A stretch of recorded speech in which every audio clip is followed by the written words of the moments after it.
Neo का जन्म तब हुआ जब दक्षिण में हरी घास उगने लगी है, लेकिन वो अपनी माँ के पेट में यहाँ से कई किलोमीटर दूर 8 महीने पहले आया था। वो जगह ज्यादा सूखी और शोर शराबे से भरी थी। हवा में थरथराहट है। ये समय है रट यानी मिलन का। और जहां तक नजर जाती है, इलाके वाले नर मादाओं को अपने हिस्से में चरने के लिए आकर्षित करते हैं और फिर उनके साथ मिलन करते हैं।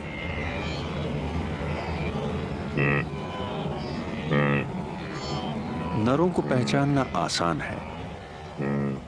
ये लगातार आवाजें निकालते रहते हैं, लेकिन इस एक्टिविटी के साथ असली मिलन का कोई खास रिश्ता नहीं होता। इसका असली मकसद तो मादाओं का पीछा करना, उनका घेराव करना और प्रतिद्वंदी नरों को भगाना होता है। जोश से भरे नरों की ये आवाजें अपना जादुई असर दिखाती हैं। इससे मादाएं उत्तेजित होती हैं और एक साथ ईस्ट्रस यानी मध्यकाल में आ जाती हैं। ये सालाना रट दुनिया में मिलन की सबसे बड़ी सामूहिक घटना होती है।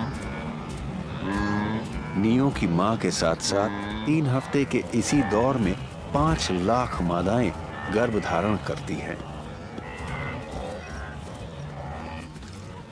जबकि यहाँ पर मादाएं इस सब में रुचि लेती मालूम नहीं होती। यहाँ सारी जिम्मेदारी जैसे नर ही उठाते हैं। ये चौकन्ने बने रहते हैं ताकि अपनी बेशकीमती मादाओं को चुराने की कोशिश करने वाले घुसपैठियों से लड़कर उन्हें भगा सकें। रट के दौरान नरों में हार्मोन्स का इतना तूफान उठा रहा होता है कि कुछ तो आराम करना और सोना पूरी तरह छोड़ देते हैं।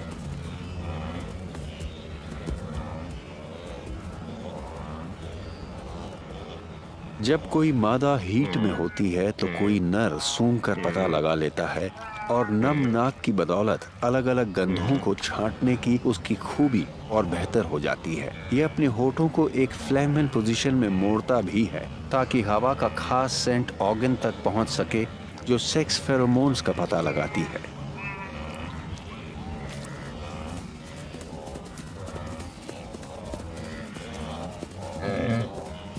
इतने जोरदार हंगामे के बावजूद नर मादा से बहुत थोड़े समय के लिए मिलन करता है।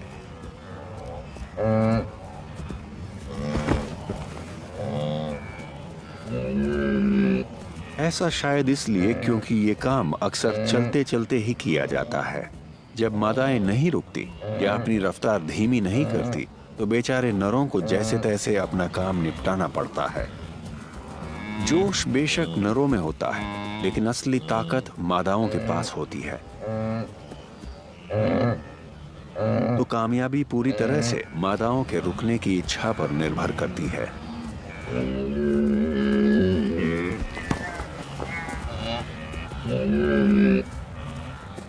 इस नर को शायद अपनी आवाज को सुधारने की जरूरत है।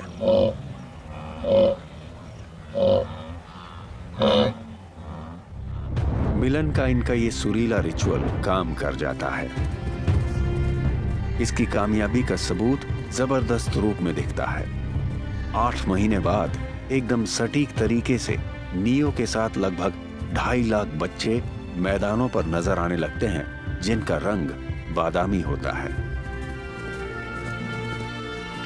माएं इनके जन्म का तालमेल बारिश और दक्षिण में उगने वाली हरी और ताजा घास के साथ बनाकर रखती हैं, जो इस पूरे सफर के दौरान सबसे ज्यादा पोषक होती है। ये बढ़ते बच्चों को पोषक दूध मुहैया कराने के लिए बेहतरीन होती है। सिर्फ 1 हफ्ते की उम्र में ही बच्चे भी हरी भरी घास को खाना शुरू कर देते हैं। विल्डबीस्ट की कुंद तूतन, होंठ लचीले और दांतों की चौड़ी कतारें होती हैं। कुदरत ने जैसे विल्डबीस्ट को इस छोटी और कालीन जैसी घास को कुतरने के लिए ही बनाया है। यहाँ हर किसी के लिए भरपूर घास है, क्योंकि जब बारिश होती है तो चराई के लिए लगातार नई घास पनपती रहती है। नियो को पैदा हुए अभी एक ही दिन हुआ है और माँ उसे अपने करीब रखती है। माँ के साथ साथ चलते रहने की इसकी इच्छा जबरदस्त है, लेकिन ये बिना सोचे समझे ऐसा करता है। इसलिए नियो किसी भी बड़ी चलती फिरती चीज की तरफ आकर्षित हो जाता है। जब तक ये छोटा है, माँ को ये सुनिश्चित करना होगा कि नियो सबसे पहले इसे ही देखे। ये विल्डबीस्ट से जुड़ा एक चमत्कार है कि ज्यादातर बच्चे 3 हफ्ते की अवधि में ही पैदा होते हैं, यानी एक दिन में 500 बच्चों का जन्म होता है। ये शिकारियों से बचने के लिए एक चतुर रणनीति है, क्योंकि ज्यादा बच्चों के एक साथ पैदा होने से इनमें से ज्यादातर सुरक्षित रह पाते हैं। शिकारियों के लिए हजारों में से किसी एक को चुनना मुश्किल होता है।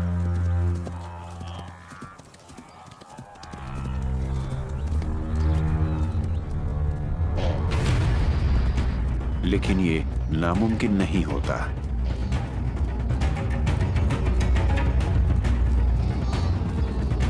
किसी अकेले बच्चे के लिए किसी चीते से बचने की कोई गुंजाइश नहीं होती।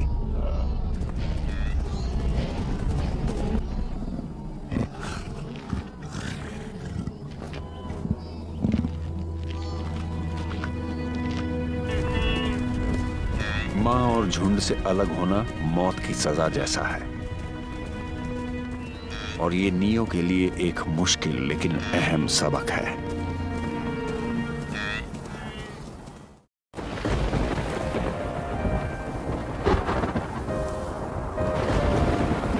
नियो के लिए ये चीज भी पहली बार हो रही है, बारिश। बारिश के मौसम में गरज भरे तूफान लगभग रोज ही आते रहते हैं, लेकिन विल्डबीस्ट के लिए ये बहुत अहमियत रखते हैं, क्योंकि ये जैसे पूरे माइग्रेशन की शुरुआत के लिए एक आसमानी इशारा होते हैं।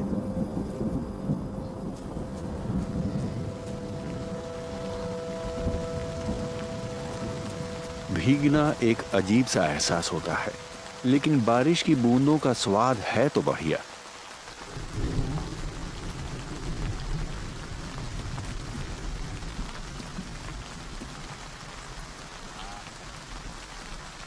नियो अपनी मां की प्रतिक्रिया देखता है। वो तो चरने के लिए और भी ज्यादा उत्सुक है। दक्षिण में उगने वाली छोटी घास बहुत खास है। हर बारिश के बाद नई घास तेजी से उगने लगती है, और विल्डबीस्ट इसी ताजी और प्रोटीन से भरपूर घास के ख्वाहिशमंद होते हैं, और इसलिए वो हर बारिश का पीछा करते रहते हैं।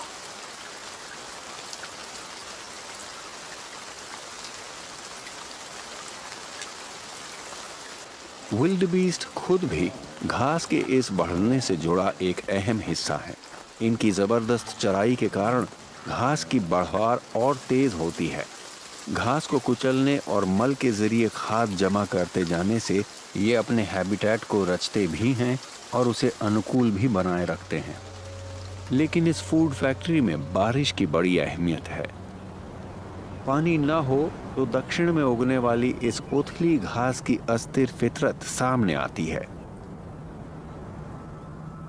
हरी घास जैसे रातों रात सूखे तिनकों में बदल जाती है, जिसमें पोषक तत्व नहीं होते, और इससे ये जानवर मैदानों से एक साथ निकलने लगते हैं। सिर्फ बारिश ही घास को हरा भरा रखती है।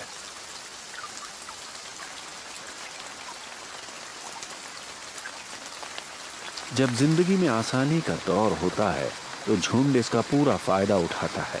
ये तो अपना वजन बढ़ाने के लिए रात में भी चरते रहते हैं।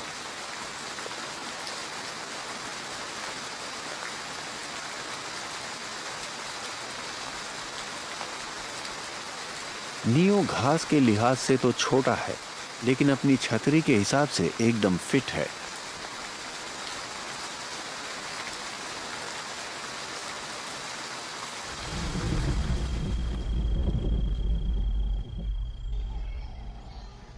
नियो सिर्फ 5 दिन का है और ये मार्च का अपना पहला सफर कर रहा है। बारिश इन अस्थायी पूल्स को मीठे पानी से भरा रखती है।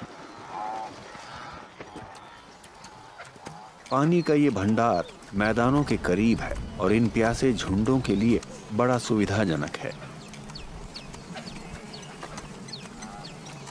नियो झुंड के साथ एक उथले तालाब तक पहुंच जाता है जहां बच्चों के लिए पानी पीना सुरक्षित है।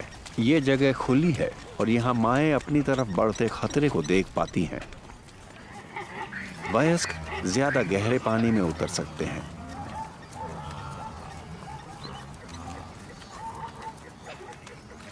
सभी विल्डबीस्ट को हर 2 दिन में पानी पीना होता है, तो इनकी खुराक के नजदीक मौजूद इस जिंदगी देने वाले पानी के कारण जब बच्चे छोटे होते हैं तो झुंडों को ज्यादा लंबी दूरियां तय नहीं करनी पड़ती।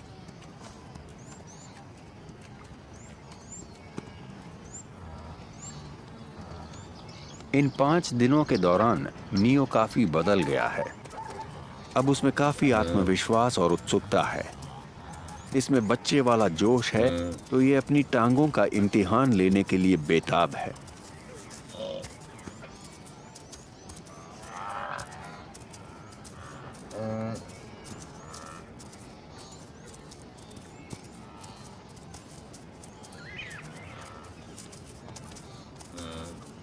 फिलहाल ये हाल ही में मिली आजादी का लुत्फ उठा रहा है,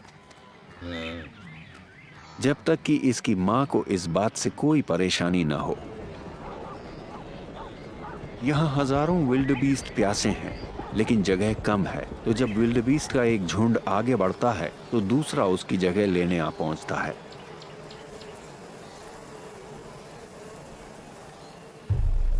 पर इनके बीच एक दुश्मन मौजूद है।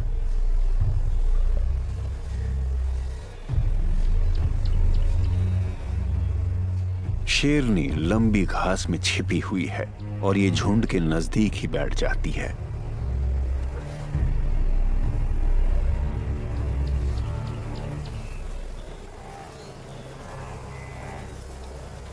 जब ये चलती फिरती नहीं है तो नजर भी नहीं आती है।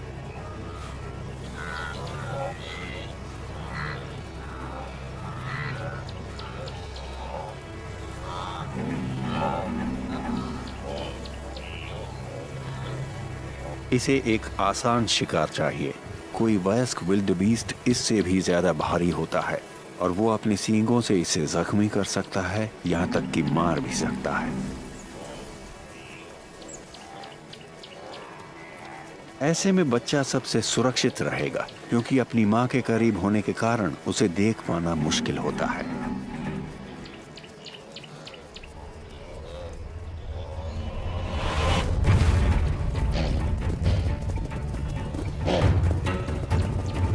घबराहट की वजह से झुंड तितर बितर हो जाता है। माएं बच्चों को वापस मैदानों की तरफ ले जाने लगती हैं।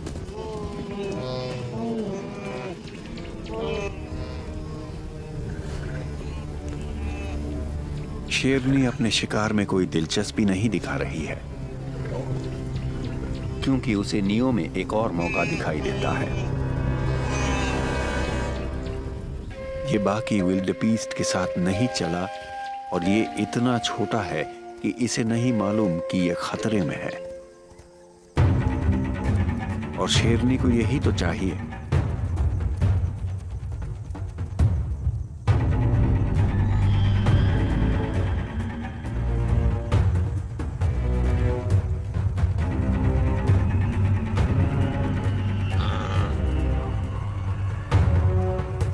लेकिन नियो अकेला नहीं है और इससे हालात बदल जाते हैं।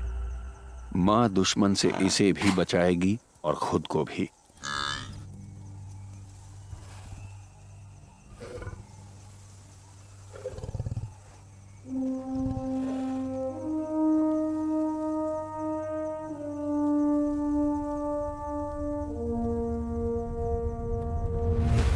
अपने इलाके की तरफ लौटने के लिए इन्हें शेरनी के पास से गुजरना होगा।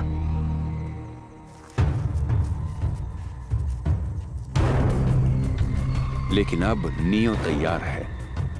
मां ने इसे सिखा दिया है कि शेरनी का मतलब खतरा होता है, और जब मां भागती है तो ये भी भागने लगता है।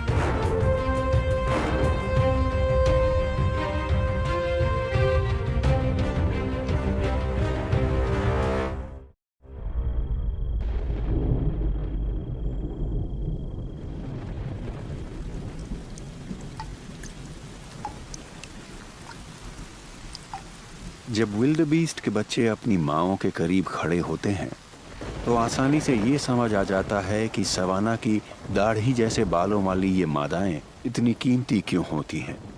इन बालों में बच्चे गुम हो जाते हैं, शिकारी उनका पता नहीं लगा पाते हैं। इस गायब हो जाने की खूबी की वजह से ही ये जरूरी है कि बच्चे अपनी माँओं के पीछे पीछे चलना सीखें। विल्डबीस्ट के बच्चे दूसरे हिरणों के बच्चों की तरह छिपते नहीं हैं और इसलिए ये कई बार आसानी से दिख भी जाते हैं। लेकिन बालों से बने इन पर्दों के पीछे माएँ अपने बच्चों को सुरक्षित रखती है।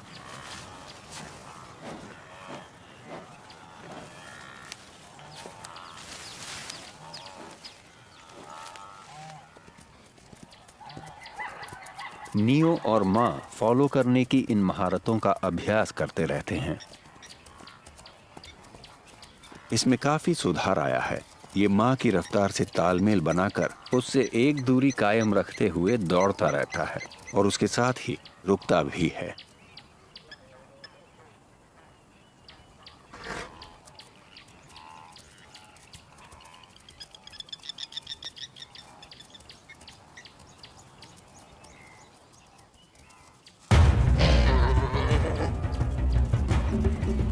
तभी अचानक चीते बच्चे का पीछा करने लगते हैं।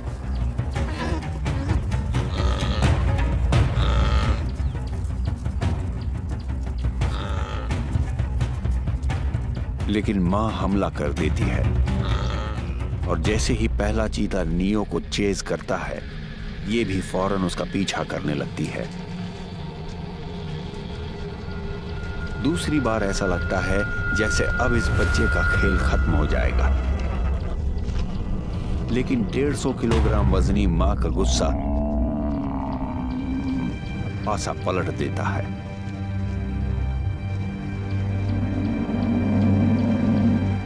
मां आज अपने बच्चे को मरने नहीं देने वाली।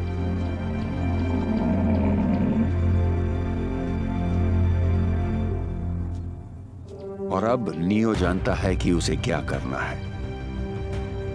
उसे भागकर फिर से झुंड में शामिल होना है।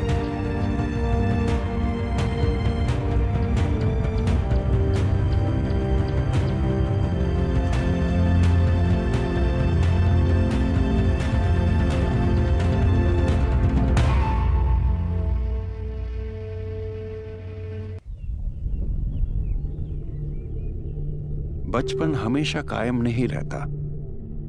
बारिश आखिरकार रुक ही जाती है और झुंड एक और साल के लिए अपने दक्षिणी चरागाहों से दूर का सफर शुरू कर देता है। यहां ऐसा कुछ भी नहीं बचा है जो इन्हें जिंदा रख पाएगा। सूखी घास के कारण ये मैदान धूल भरे कटोरे जैसे लगने लगते हैं और मार्श पैन्स ऐसे सोडा लेक्स में बदल जाते हैं जहां खाने के लिए कुछ नहीं है। उत्तर में और आगे अब बारिश लंबी घास पर गिरने लगी है और इन्हें भी वहीं जाना होगा।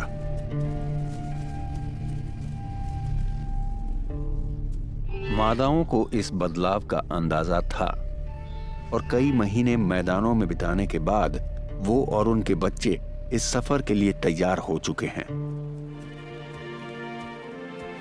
नियो अब 3 महीने का हो चुका है। इसमें ताकत आ गई है। अब इसका चेहरा किसी बच्चे जैसा सांवला नहीं है, बल्कि अब इसकी खाल वयस्कों जैसी गहरे रंग की हो गई है और छोटे सींग भी उग आए हैं।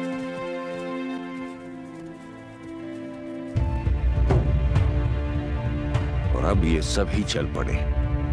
लाखों विल्डबीस्ट फिर से उसी बेचैनी के साथ आगे बढ़ रहे हैं।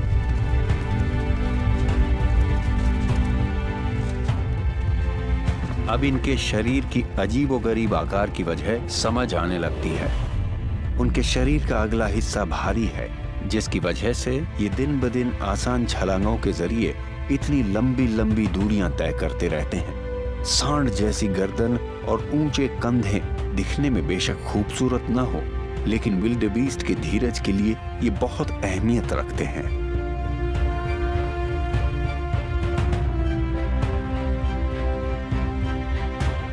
लगातार दौड़ते रहने वालों को भी कभी कभी आराम की जरूरत होती है और 2 दिन तक दौड़ने के बाद इनके लिए इस नदी पर रुकना जरूरी होता है।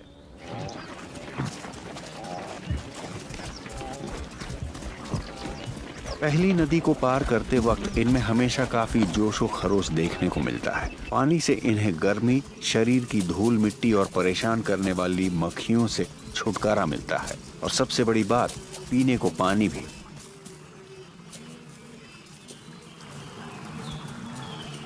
लेकिन यहाँ एक कातिल रहता है।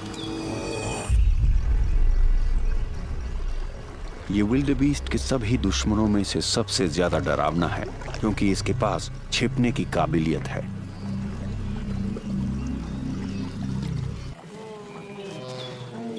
प्यास आखिरकार डर पर हावी हो जाती है। ये एकदम चौकन्ने बने रहते हैं। किसी मगरमच्छ को पानी से बाहर उछाल मारने में 1 सेकंड का सिर्फ 1/4 हिस्सा ही लगता है।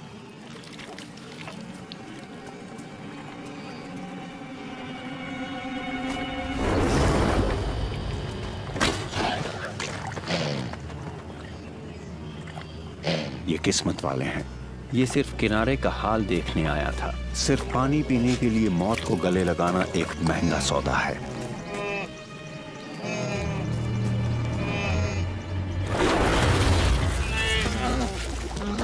बच गया। लेकिन ये झुंड आखिर बचकर जाएगा तो जाएगा कहां? इनकी भीड़ पूरे किनारे तक इकट्ठी हो गई है। हजारों विल्डेबीस्ट पानी पीने का इंतजार कर रहे हैं। पीछे की तरफ इतने सारे विल्डेबीस्ट हैं कि सबसे आगे वालों को मजबूरन दुश्मन के इलाके में दाखिल होना ही पड़ता है।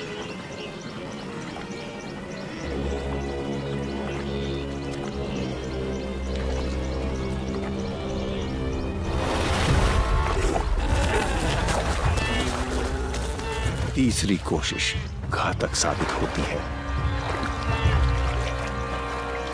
विल्डेबीस्ट झुंड का एक सदस्य गंवा देते हैं। खुशकिस्मती से मौत जल्दी हो जाती है।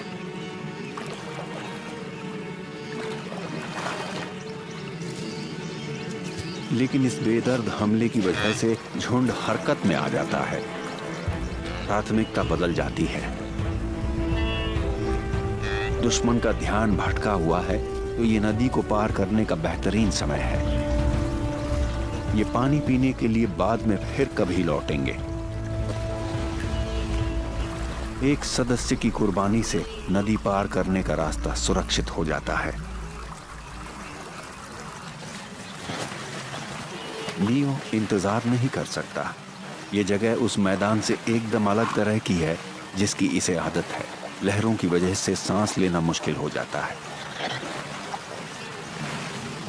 माँ फौरन नदी पार करना चाहती है और इस बीच इनकी संख्या इन्हें सुरक्षित रखती है। यह हल्के बहाव वाली एक उथली नदी है, लेकिन फिर भी इसमें नियो को डुबोने लायक पानी है।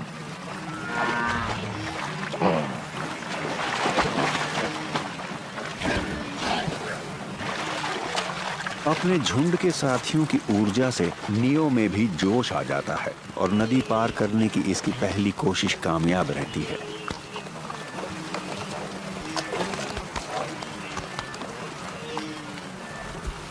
हालांकि विल्डेबीस्ट के अलग अलग ग्रुप नदियों तक अलग अलग समय पर पहुंचते हैं, पर वो नदी पार करने के लिए खास ही जगहें इस्तेमाल करते हैं, जिससे रास्ता बाधित हो जाता है।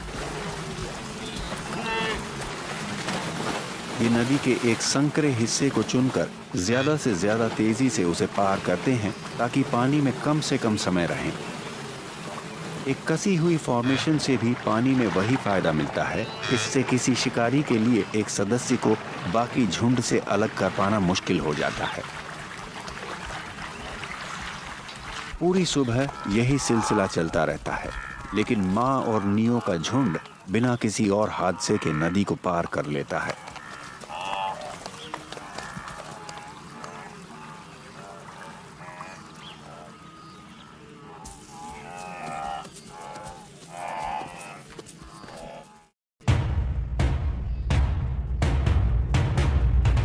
अगले कुछ हफ्तों के दौरान मूवमेंट का ये सिलसिला बार बार चलता रहता है, क्योंकि विल्डेबीस्ट की एक के बाद एक लहर उत्तर की तरफ बढ़ती जाती है। नदी पार करने के बाद पानी पिया जाता है और लंबी घास वाले मैदानों में चरा जाता है। ये पीले हिस्से दिखने में बेशक अप्रिय लगते हों, लेकिन गहरी जड़ों की वजह से इस घास पर सूखे का असर नहीं होता और ये सूखे के मौसम में भी भरोसेमंद बनी रहती है। इन जीवों का गुजारा बढ़िया ढंग से होता रहा है। नियो और उसकी मां अब सर्दियों वाले अपने चरागाहों से सिर्फ 2 दिन की दूरी पर हैं और इनकी संख्या काफी बढ़ चुकी है। हजारों की तादाद वाले झुंड अब अपनी आखिरी बाधा की तरफ पहुंच रहे हैं। ये है मारा रिवर। नियो अब 5 महीने का हो गया है और अब ये एक युवा वयस्क बन गया है, जिसका शरीर काफी मांसल है और इसे आगे मौजूद नदी को पार करने के लिए अपनी ताकत की जरूरत भी होगी।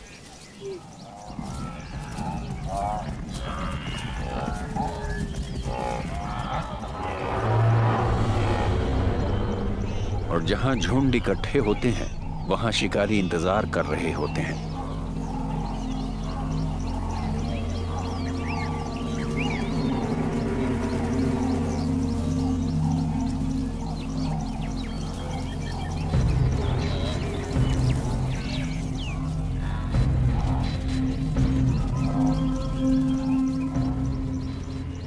शेरनी बिना छिपे इनका पीछा कर रही है। ये चाहती है कि विल्डेबीस्ट इसे देखें।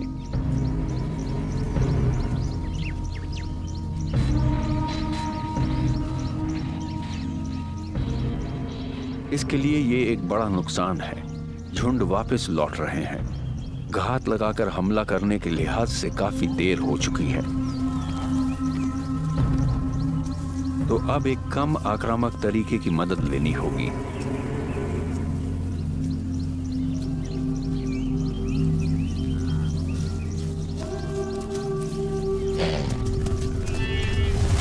ये है भगदड़। घबराहट से हमेशा फायदा हासिल होता है।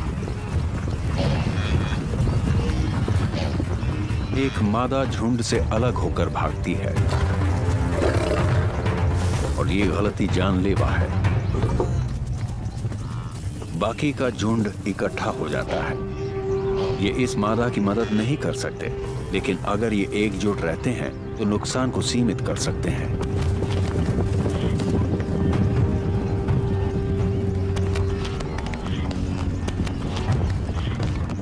किसी इमरजेंसी में झुंड की शक्ल ले लेना विल्डेबीस्ट की सबसे बड़ी ताकतों में से एक है।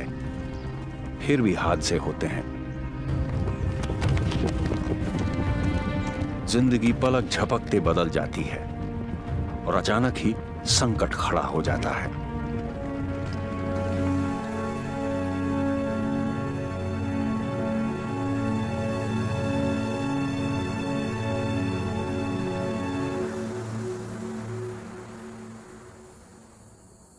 नियो तकलीफ में है।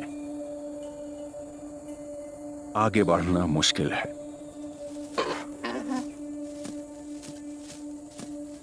जब इसने शेर से बचकर दौड़ने की कोशिश की तो इसकी टांग बुरी तरह ऐंठ गई। लंगड़ाने वाला कोई विल्डेबीस्ट खतरे से घिर जाता है। नियो बड़ी मुश्किल से चल पा रहा है। भागने की बात तो बहुत दूर है।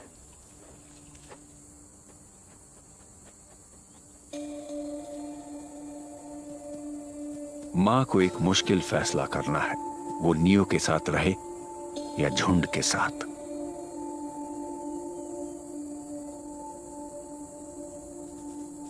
नियो की चोट की वजह से ये दोनों ही टारगेट बन गए हैं। पर अगर मां ने इसे इस वक्त छोड़ा तो इसकी मौत तय है। तो इसके पास सबसे अच्छा विकल्प यह है कि ये दूसरों के करीब बढ़ती जाए। पर ये तो हर पल और पिछड़ते ही जा रहे हैं।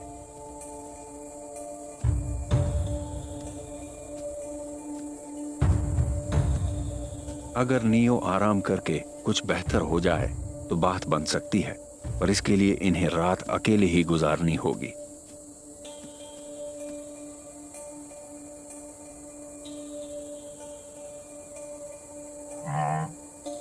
माँ इसकी हिम्मत बढ़ाने की कोशिश करती है, पर ये बुरी हालत में है।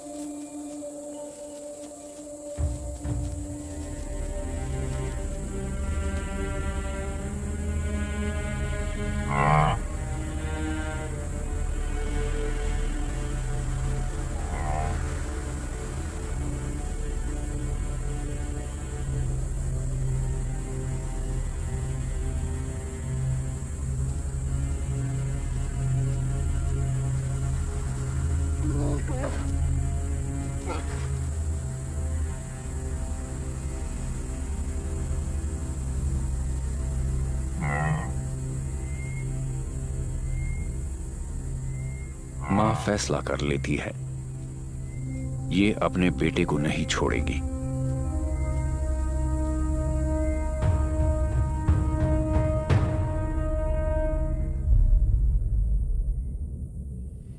सुबह होने पर माँ और नियो से 10 किलोमीटर आगे लाखों विल्डबीस्ट में से पहला जत्था मारा रिवर पर पहुंच जाता है।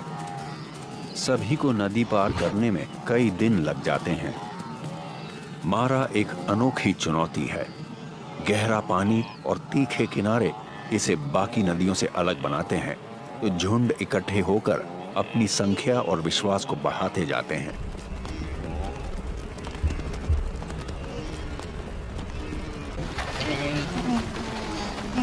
ये उथले हिस्से से दौड़ते हुए शुरुआत करते हैं, पर रेतीले किनारे का ढाल बहुत तीखा है और ये आगे नहीं बढ़ पाते, और कदम न जमा पाने के कारण इनकी रफ्तार भी घट जाती है। ऐसे में सामने वाले किनारे की तरफ तैरने को मजबूर विल्डबीस्ट आसान शिकार बन जाते हैं।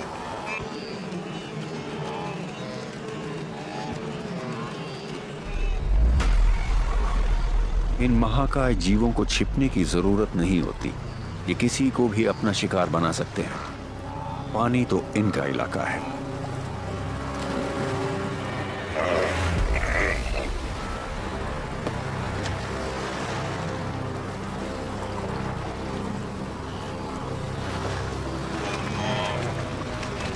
लेकिन एक चुनौती और भी है। तेज बहाव इन्हें रास्ते से भटका देता है। इन्हें पानी में तिगुना टाइम लगने लगता है और निकलने के रास्ते भी बदतरीन ही मिलते हैं।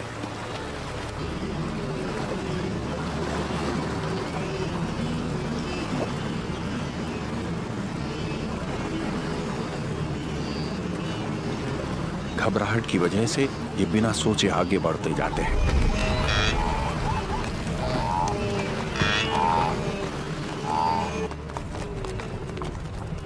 और झुंड आते ही जाते हैं। ऐसे में दुश्मन की तो जैसे लॉटरी लग जाती है।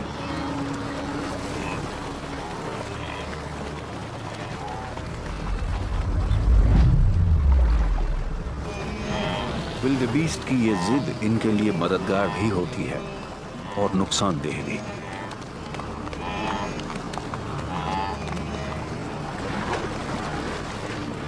कुछ विल्डबीस्ट इस अफरा तफरी में कुचले जाते हैं, और यही जिद कुछ दूसरों को बदतरीन हालात से बाहर भी निकालती है।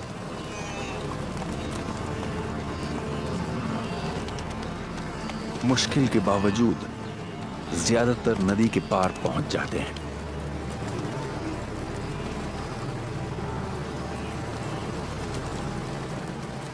टीम के तौर पर मुश्किलों को पार करने का जज्बा अनोखा ही होता है, और विल्डबीस्ट इसकी कमाल की मिसाल है।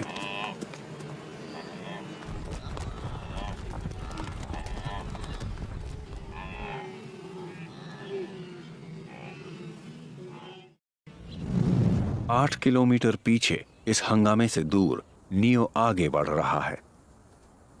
रात में आराम करने और मां की धीमी रफ्तार की वजह से इसे काफी मदद मिली है।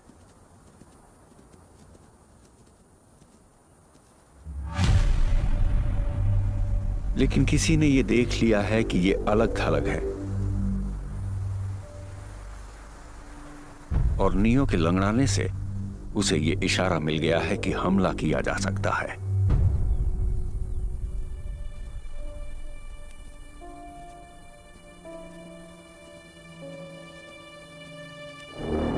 तो यह शिकारी और जांच पड़ताल करने का फैसला करता है। किसी एक हाइना से ज्यादा खतरा नहीं होता। इससे अगले कुछ दिनों के दौरान झुंड को फिर से ज्वाइन करने की मां की योजना में कोई बाधा नहीं आनी चाहिए। नियो भाग तो सकता है, लेकिन वो अपनी इस दौड़ को कायम नहीं रख सकता है।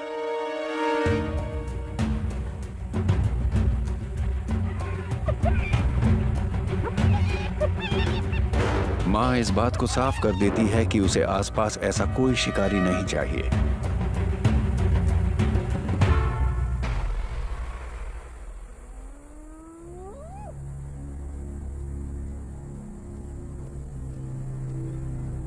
एक बार फिर अपने लक्ष्य पर, नियो को बेहतर करना और फिर से झुंड में जुड़ जाना।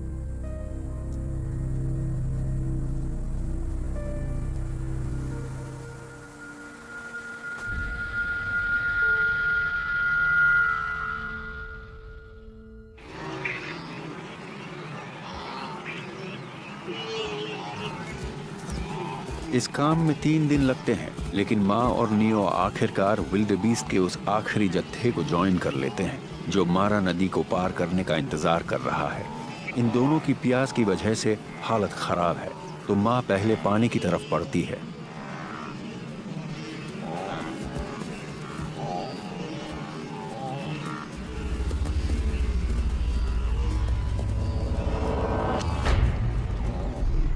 लेकिन इसमें एक समस्या है।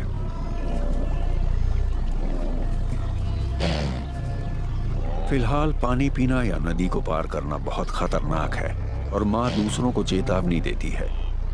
ये नियो को एक झुंड में ही सुरक्षित रख सकती है, इसलिए ये और विल्डेबीस्ट के आने का इंतजार करेगी ताकि मगरमच्छ से हो सके उतनी दूरी बनी रहे।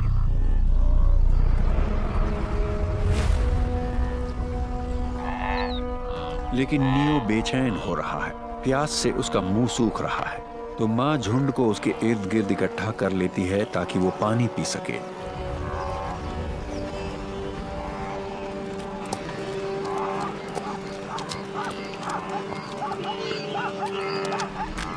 झुंड में अब काफी सदस्य हो चुके हैं, तो ये पानी में उतर जाते हैं। लेकिन नदी की हालत आज भी पहले जैसी ही है। पानी का बहाव अब भी बहुत तेज है।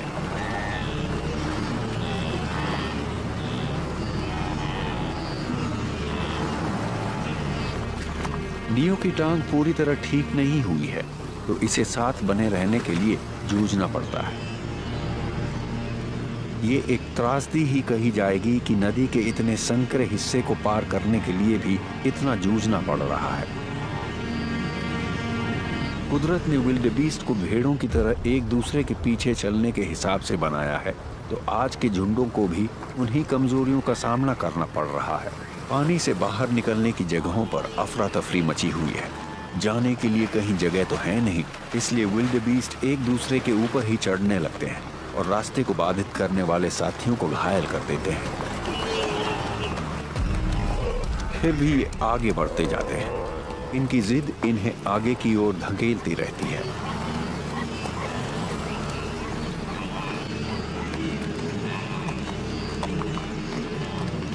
अपनी पतली पतली टांगों के जरिए इनमें से ज्यादातर सुरक्षित घास तक पहुंच जाते हैं। किनारे से 5 मीटर की दूरी पर नियो बहाव से जूझने में नाकाम होने लगता है, लेकिन माँ इसे लेकर हिम्मत नहीं हारती। अपनी सुरक्षा की बिल्कुल परवाह न करते हुए ये झुंड के खिलाफ मुड़ जाती है और अपने बेटे को ढूंढने के लिए नदी में वापस तैरने लगती है। धारा में नीचे की तरफ ये विल्डेबीस्ट के बीच फंस गया है और नियो के लिए हालात कुछ अच्छे नहीं लग रहे हैं।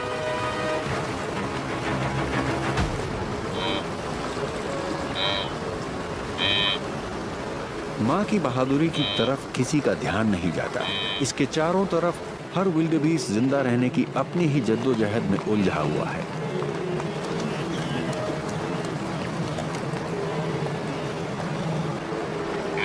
एक माँ के तौर पर ये इसकी आखिरी कोशिश है।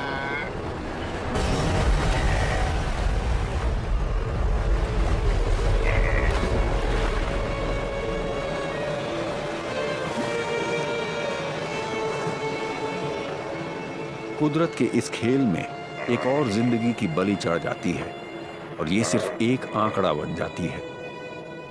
लेकिन माँ और बेटे का बेशकीमती रिश्ता हमेशा के लिए टूट जाता है।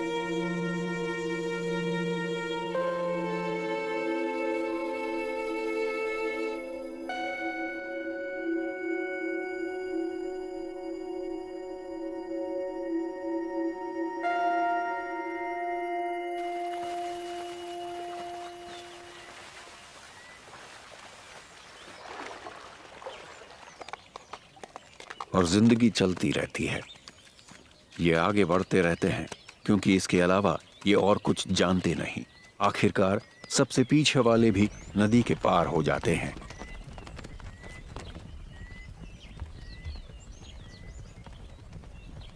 मरने वाले के लिए कोई शोक नहीं मनाता। ज्यादा जिंदगियों के लिए कुछ जिंदगियां कुर्बान हो जाती हैं। ये जिंदा रहने से जुड़ी एक ऐसी रणनीति है जो लाखों साल से कामयाब होती आई है।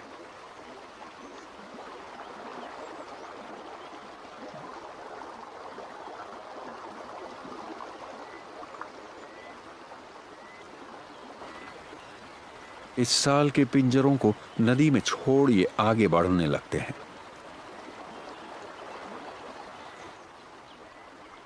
लेकिन एक दिल अब भी यहां धड़क रहा है।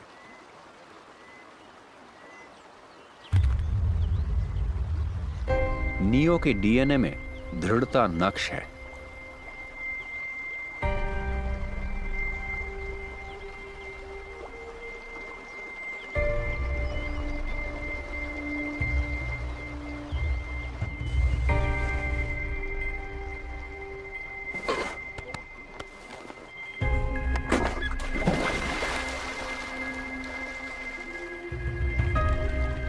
पानी की वजह से सिर्फ धूल मिट्टी ही नहीं धुलती,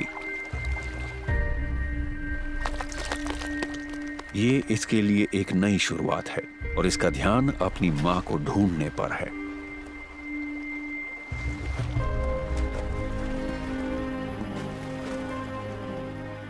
ये मां को न तो इस ढेर में देख पाता है और न ही इसे उसकी गंध मिलती है।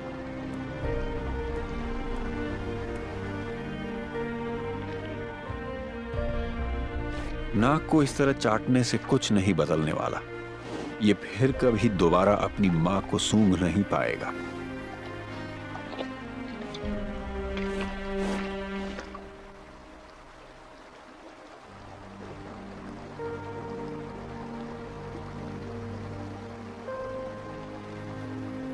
इसे अपने अंदर की ताकत पर निर्भर करना होगा।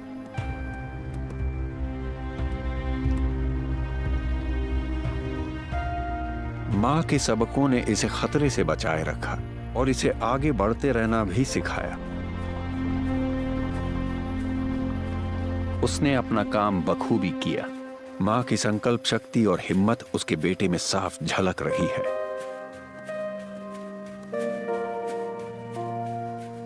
ये जानता है कि क्या करना है, झुंड को ढूंढना।